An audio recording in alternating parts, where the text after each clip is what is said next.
everybody. Today we're going to take the Stanford Binet, which is most commonly known as the IQ test. The Stanford Binet was one of the first of the IQ tests, as we will learn in our lecture. And today you're going to take that. When people talk about their IQ score, they're typically talking about the Stanford Binet, or what we modern day know as the modern Stanford Binet or the WASAR tests. Again, some things that we'll talk about in class. Let me go ahead and read the instructions because this is a standardized test. I do want you to note, though, because this test is being administered via online on an asynchronous day by a psychologist that is not certified to give this test, because I do not use it in my practice. I'm not actually certified to give this test. This is a bootleg copy of the test. Then the score you obtain will not be an official score. If you really do want to take a Stanford Binet IQ test for some reason to get an official score, maybe there's a scholarship that requires you to take it, those are rare, or you want to qualify for Mensa, then you would need to contact a psychologist, likely a school psychologist, that is certified to give you the test. All right, let me start. This test has been carefully designed to measure the general intelligence level of both adults and children 9 years or older. If you follow the instructions below, the test will give you an accurate rating of your IQ. Remember, this is one test that is letting you know your, and I put in air quotes, intelligence. So please do not try to put too much stock in this test at all. It's kind of more for fun for you to see what an actual Stanford Binet looks like. Okay, here are the instructions. You have 45 minutes to answer 60 questions. Do not exceed this time limit. Answer all questions. If you do not know the answer, guess. Guessing has been considered in the scoring. Do not leave any question unanswered. If a question seems to have more than one answer or no correct answer at all, pick what you consider to be the best of the choices given. These questions are purposely designed to test your ability to think and reason. We'll skip direction 4 because all of you can read and write, therefore you're able to do this test on your own.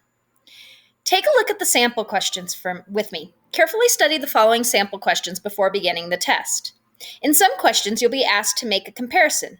For example, which one of the 5 makes the best comparison? Boat is to water, as airplane is to?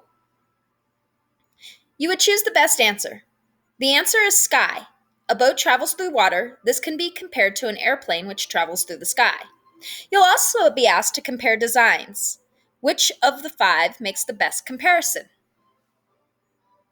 The answer is C. A circle which is divided into 2 parts can be compared to a square which is also divided into 2 parts. In some questions, you'll be given a group of 5 things. 4 of them will have something in common. They will be similar in some way. You'll be asked to choose the one which is not similar to the other 4. For example, which of the 5 is least like the other 4?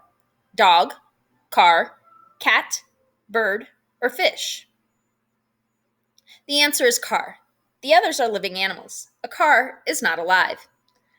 These questions may also have designs. Which one of the 5 is least like the other 4? The answer is D. All others are made with straight lines. A circle is a curved line.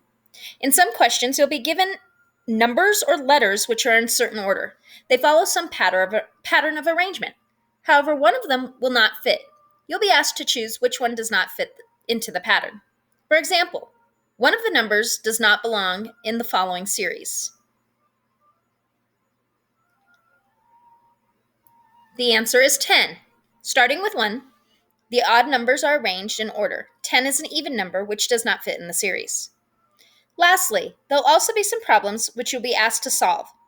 They will not require any difficult math. Instead, you'll be testing how logical you are. That is, how well do you think? You're ready now to begin the test. You do need to allot 45 minutes to take this test, although some of you will not take the entire 45 minutes. Please do not divide the test into, I'll do 20 minutes here and 20 minutes there. Technically, you won't get an accurate reading. Read each question carefully and write your answers in the column to the right of the question. You will have 45 minutes. You can write your answers into Kami, or you can write your answers on a scrap sheet of paper. Either way, you'll need to write your answers so that you can score. My next video will be about scoring the IQ test. So therefore, go ahead and stop this video, take the test, and then watch my next video about scoring the test. Good luck, everybody.